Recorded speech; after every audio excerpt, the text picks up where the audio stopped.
Hey everyone! Today, we're reviewing NoteGPT versus Studocu, two AI-powered platforms that claim to help students take better notes and study smarter.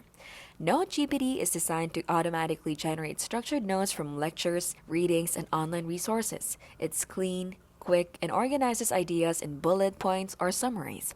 We found it great for students who struggle with keeping up during fast lectures. Studocu, on the other hand, provides a huge database of students' shared notes and now has AI features that explain and format those documents. Pros of NoteGPT: super efficient automated note taking and reduces stress during lectures. Cons: it's best for straightforward topics, but struggles with complex nuance in advanced courses.